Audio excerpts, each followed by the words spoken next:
Hi everyone, you made it to the end of DrupalCamp Scotland 2025. Thrilled to be closing out the session. I'm going to keep it brief because I know the pub is beckoning. But I'm Emma Horrell, UX Research Lead, Drupal CMS, UX Manager for Drupal Core. I work for the university too, I didn't put that on the slide. Whoops. Okay, an outline of my session today. I'm going to talk about what Drupal CMS is. Kind of just recap on what it is, who it's for, vision, strategy, goals, all of that stuff. I'm going to talk about what we learned from version 1, which launched earlier this year in January, recap what was in that, what we learned, and how that sort of folded in the UX, how it guided the UX directions, actually, and then talk about what's coming in version 2.0. I'm not going to cover everything, but specifically looking at site templates, Drupal canvas, a couple of integrations, and of course AI. And I've got a quick survey to do at the end if anybody wants to take it. So, about Drupal CMS, this is run entirely by Lego figures, and here we are. This is a Drupal CMS leadership team. Just kidding. We're kind of small but mighty team, and obviously we don't just do Drupal CMS by ourselves. We interact with lots of other initiatives. The whole community has been behind this initiative from the beginning, and it crosses AI, it crosses the marketplace, to just name a few. So a couple of things about Drupal CMS. First of all, it's a product, which is kind of, I don't know if it's necessarily a new thing, but it feels like a new thing in Drupal. So these are a few excerpts from the product strategy from Drupal CMS. So it's a product, and it's aimed at a different audience to what Drupal had been aimed at traditionally. So it's aimed at marketing and content professionals. Because of that, some of the stuff that's in it, sophisticated content modeling, integration with marketing technologies, trying to speak the language of people who are not necessarily developers and are kind of a less technical audience. What our aim is, it's a ready-to-use, pick-up-and-go platform for low-code site building, and within that there will be AI-assisted tools. And really what it was designed to do was to alleviate the kind of difficulties of starting with Drupal core, picking modules, making sure they all fitted together, played nicely, all of that. That took a lot of effort and a lot of technical skill. And Drupal CMS is kind of designed to take that pain away a bit. People often ask, all the cool stuff that's coming into Drupal CMS, when's it coming into core? The answer is, it doesn't quite work in that way, because Drupal CMS is built on core. And traditionally, people would experience Drupal as core, but adding in their own modules, functionality, doing configuration, going through all that good stuff that developers have learned over time. And there's a whole bunch of expertise about this in the community. And Drupal CMS was aimed at harnessing that and kind of packaging it in a way to save people who aren't familiar with all of those processes and don't have that knowledge, to give them the experience of Drupal without having to go through that. So it's instilling stuff like automatic updates that everybody wants. Project Browser is an interface that enables you to, it's a user interface to enable you to select modules to add in to sites and extend their functionality. So that's obviously something that would be useful for the non-code builder. And recipes are aimed at bundling together collections of modules, config, stuff that's already been worked out.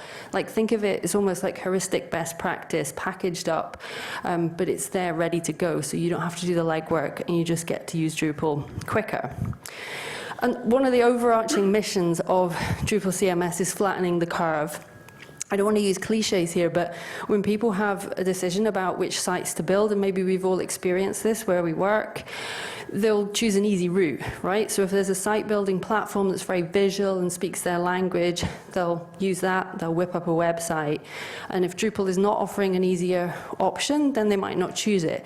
But what happens when they choose some of those other site building platforms is things quickly plateau because they are limited in functionality. And we all know and love Drupal, right? We know what it can do, but it's really difficult to get that message across at that point where somebody just wants a website and they're going to choose an easy route.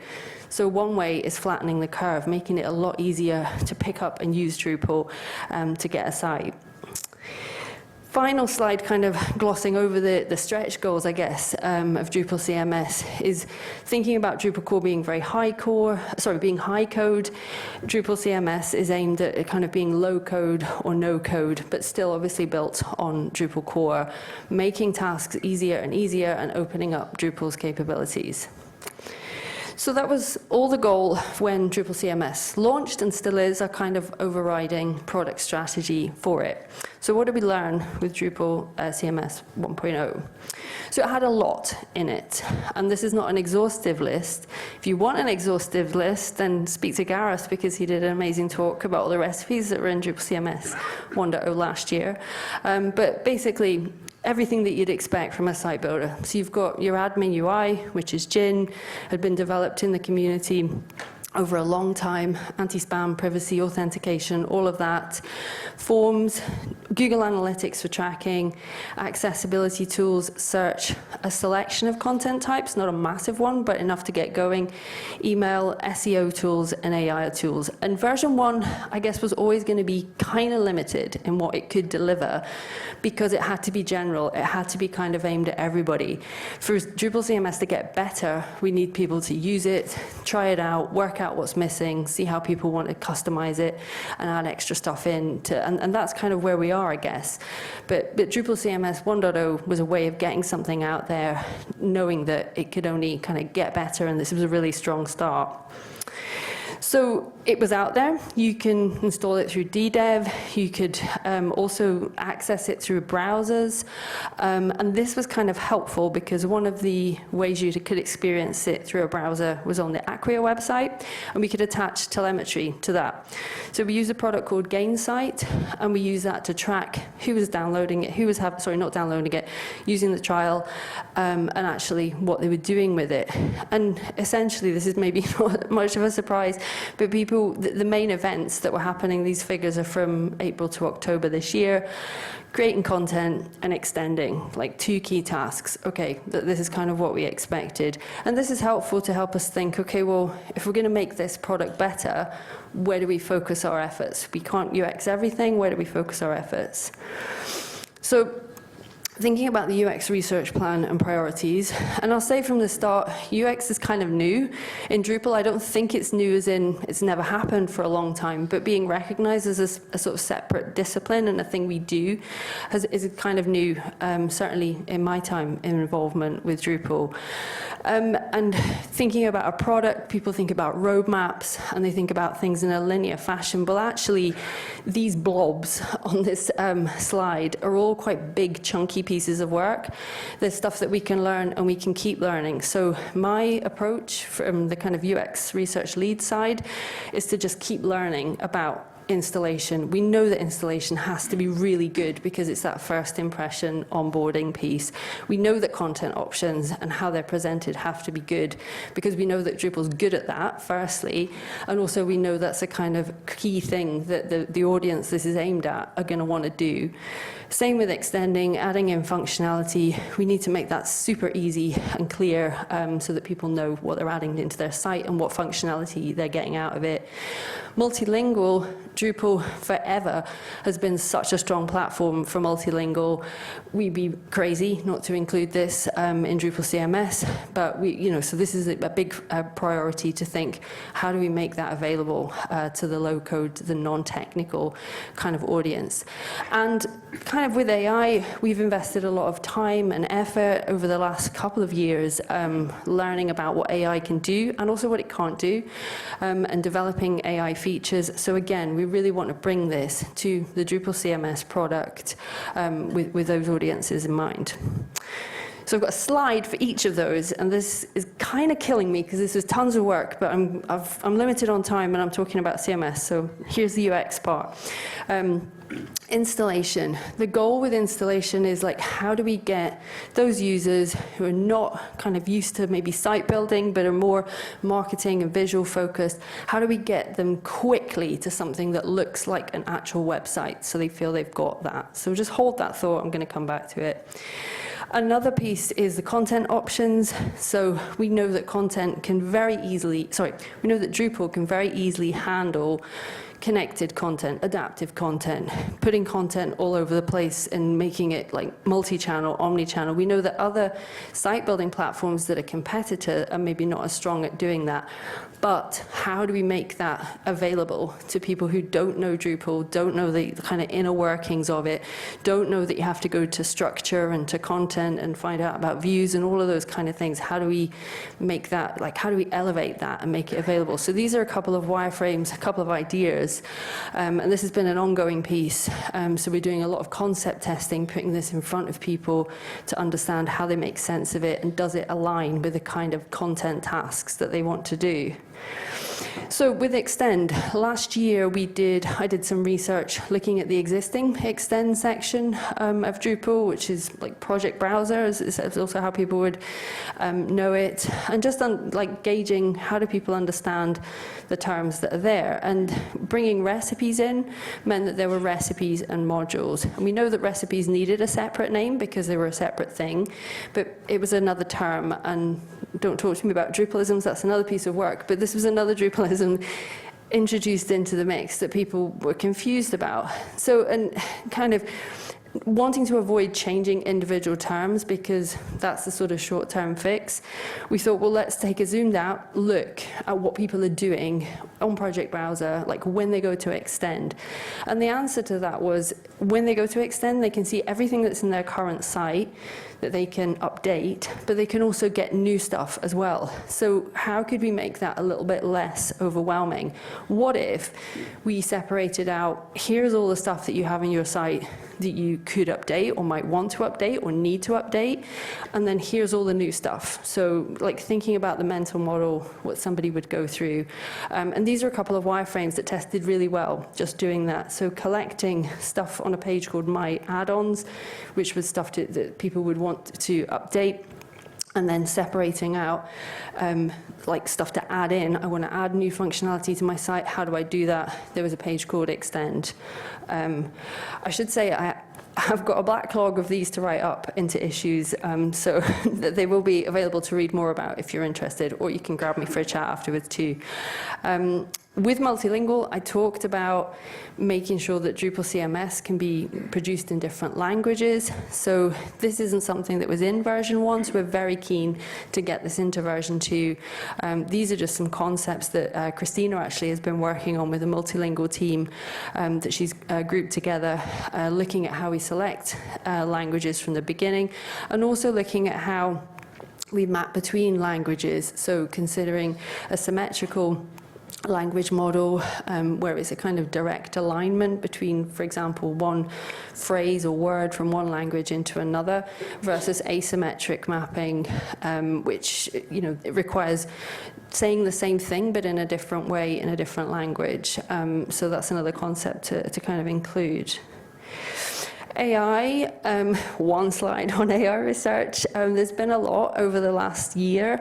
A couple of things just to pull out. There was a brilliant piece of research, the Global AI Survey, that went out to the Drupal community earlier this year, and that was about basically saying, do you know what, we can do anything we want to with AI. What would you want to apply it to? Where are the priorities? And a couple of things that came up were a search optimizer and also a content librarian type of feature or functionality.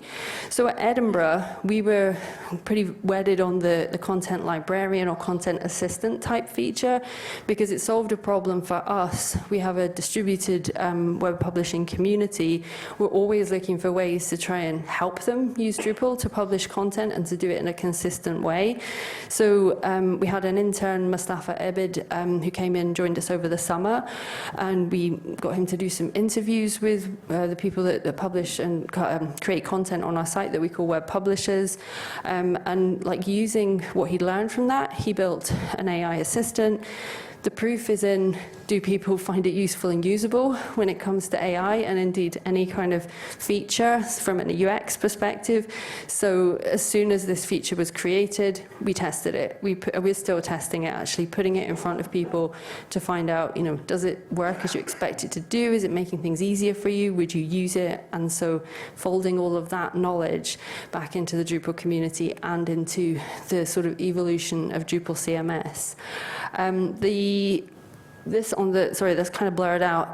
This is an emergent piece of work. We're working with 1x Internet, with Yannick and Bruno and Angela and others from 1x Internet, thinking about how people, if they want to use AI, what the pathway to that looks like. So how they choose an LLM, how they set things up.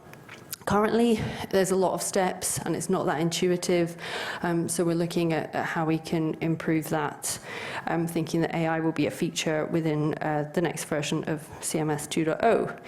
So 2.0, this is nicked from the Dries note. So the plan is that Drupal CMS 2.0 will come in January 2026.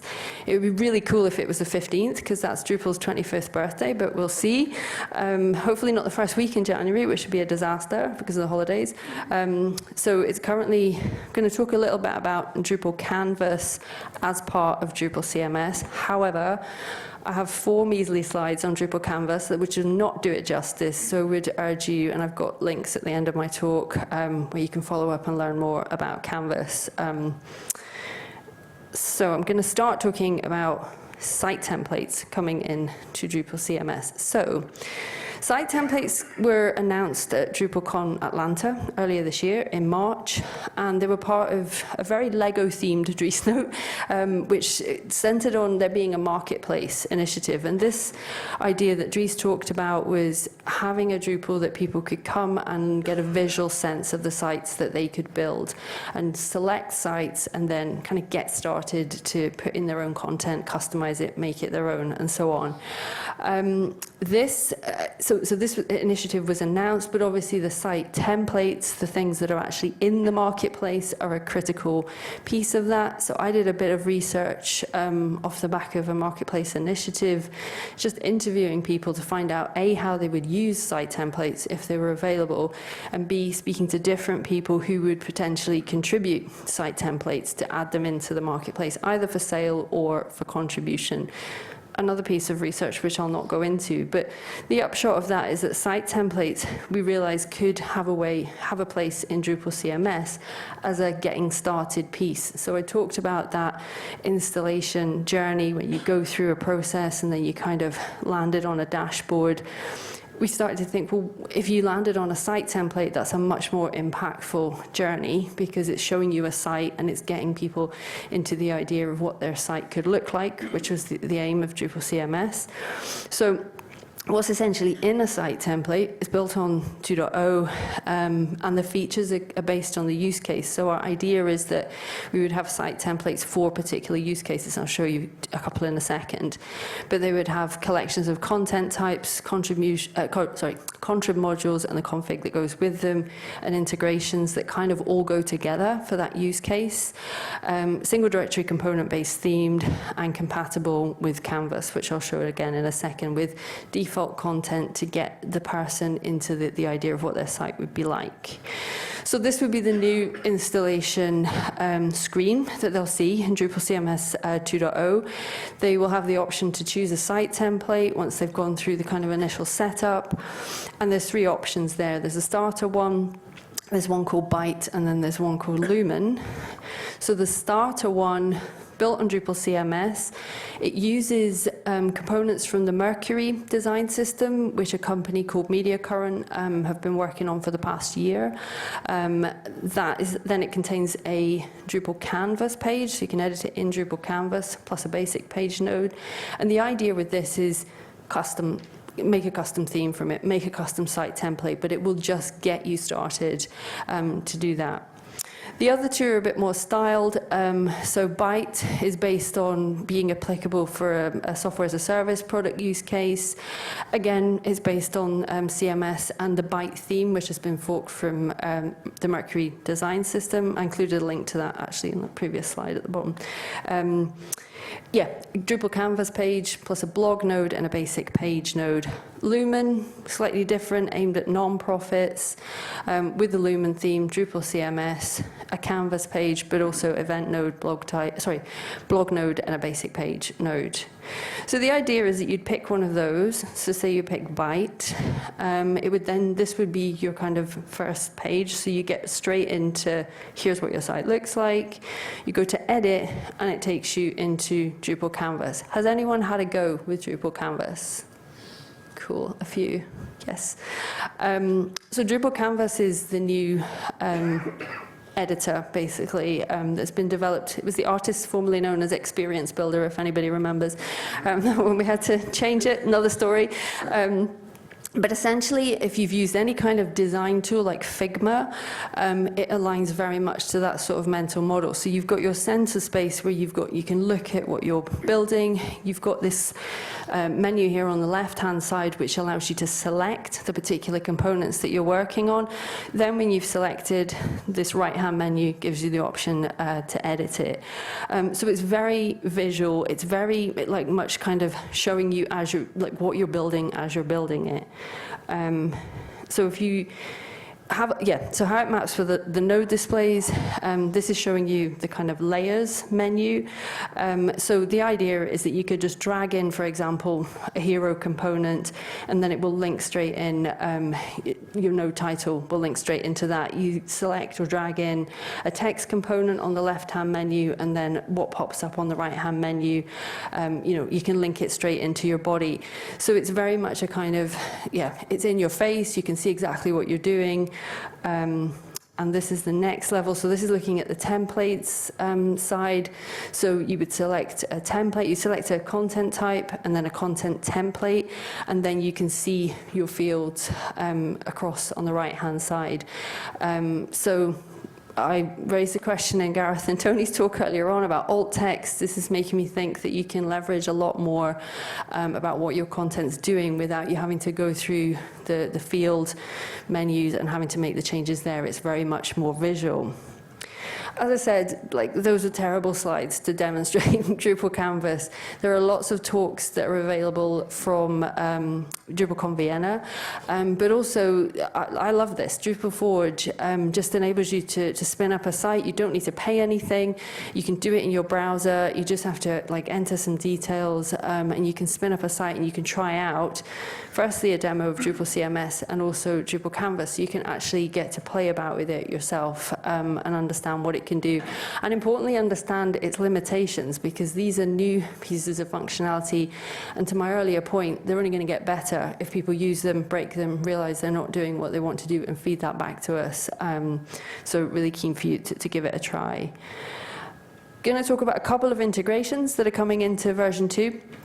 Again, kind of aimed at the marketer or content creator audience. MailChimp is one. So there's a company called ThinkShout based in the US that Intuit, that own MailChimp, have paid to create a module, a recipe. And this is making the pathway to integrate MailChimp for mailing list a lot smoother than it used to be. So the old way, you'd install the MailChimp module, you'd authenticate it, you'd then install the MailChimp sign-up module, create a sign-up form block, decide where to use the block and go through all of that. With this new recipe, you apply the recipe, it then enables you to authenticate your site with MailChimp. The sign-up blocks are created automatically, and then you can drag them into Drupal Canvas. So it's a lot more straightforward. The second one is Stripe. It's a similar story. It's a recipe.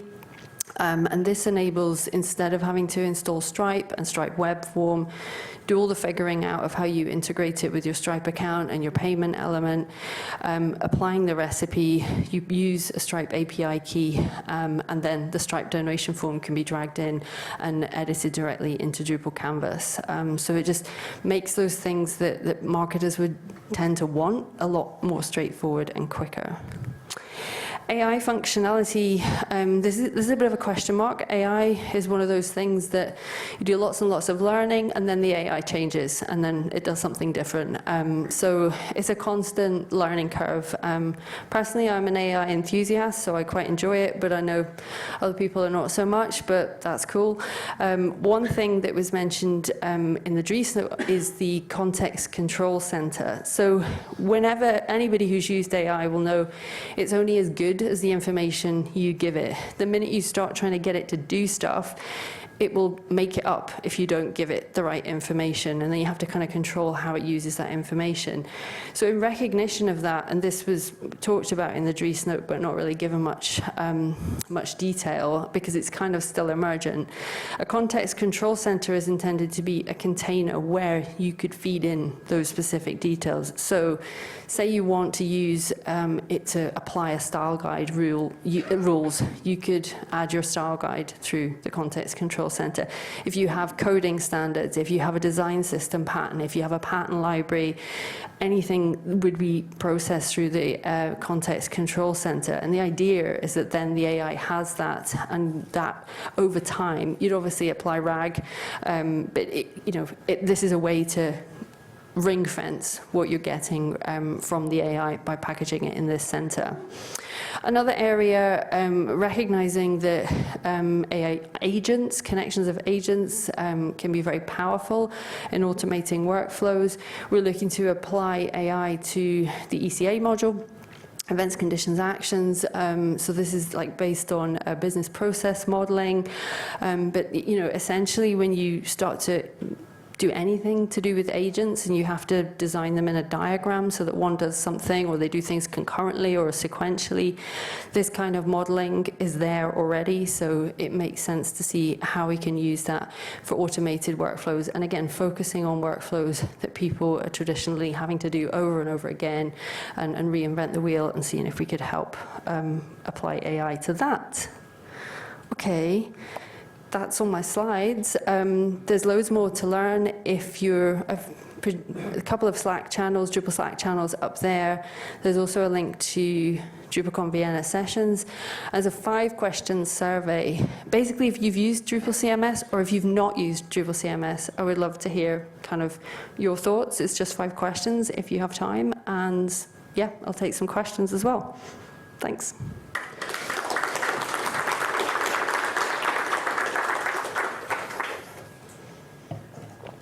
Go, Gareth. Well, let me throw you a... Maybe I'll just pass. Why are you so far away? I guess I'm going back to the installer. Okay.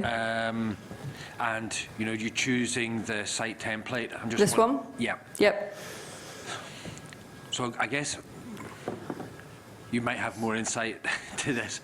I like the idea that you can, have event and blog and basic page. Yeah. I'm wondering if they're going to, almost pull that out so you could choose the byte look and feel, but then they're all I want a blog as well as an event library. Exactly. It's not designed to be you install it and then you're stuck with it. It's designed to be a starter kit. You can obviously customize all of these, the 2 that are there. It's just designed getting away from that blank page of what do I want, how do I get started. So the idea is that it's more visual and it integrates with Canvas easier, because then you can actually see something in the canvas in that kind of editing space. But yeah, you can absolutely customize it to add in whatever recipes you want. Cool. Any other questions? No, everyone's like, whew. Go, Ryan.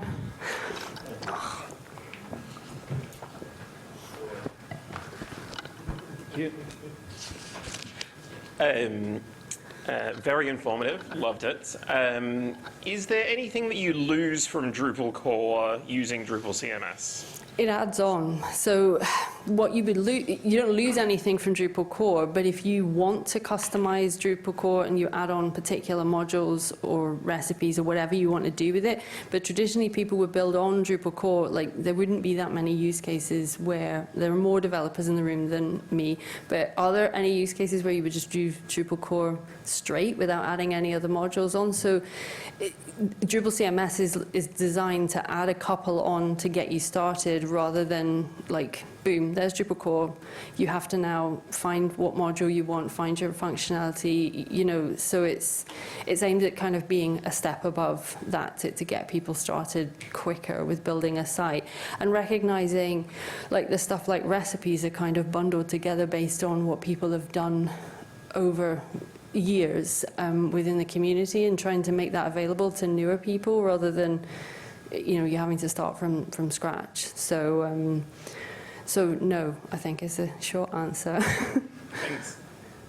I could probably touch on. Yeah, go Gareth. You're better placed to answer that than me.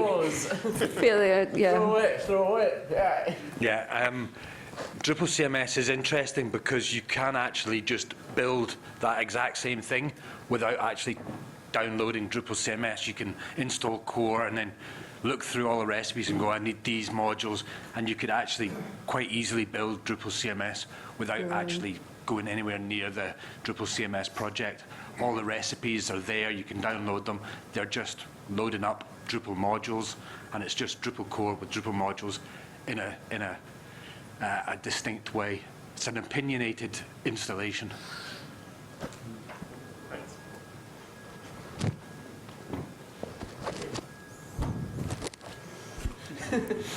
Actually, I've had some discussions about this, the choice of words, especially Drupal because CMS. yes, especially because you and I we love a we actually Drupalism. met over a conversation of Drupalism. The problem is that a lot of people confuse and think Drupal core and Drupal CMS are totally different products, which they are not. And people think that Drupal CMS is going to solve all their problems, and Drupal core is going to be left behind. And no, it's not. And that will be. I would actually encourage anybody to figure out a use case for your question. How in hell can we make Drupal core less anything? Absolutely. By using Drupal CMS for sure. But you know, CMS, like Gareth said, it's just we can build Drupal CMS without CMS. And actually, in order to figure out how recipes are run, I recommend people to actually download it and check out the recipes themselves. Yeah, and you can look at Gareth's talk, which breaks down every single recipe to show you what's in it, so that you can do that. Right. But yeah, it's a messaging thing. I think in the community we're quite guilty of assuming everybody knows everything about what's going on. Of course, like they don't. You know, we talked about Drupal CMS, when was it? Like Portland, not last year, the year before. And then all those messages about what it is and how it relates to core went out then. But we haven't done a particularly good job of like continuing that on, so that people, you know, people forget. Why would you remember this stuff? So it's right. Yeah. And we introduced another word, like Drupal CMS, because it was originally Starshot.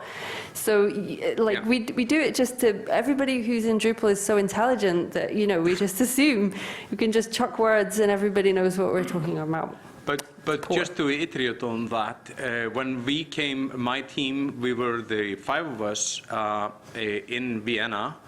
When the 4 came back, they talked all about Drupal CMS as a separate product, and not, which it, you know, is, but isn't. So they really weren't quite sure that Drupal CMS is just Drupal with recipes. So yeah, I think we need to be more clear on, you know, talking about Drupal CMS for sure, but reminding the rest of us that it is not a breakthrough new thing. It's just what we used to do with installation profiles and hate it. Now we can do with recipes and love. Are you available for like talks and stuff to get this message out? I feel I have passport, I can travel.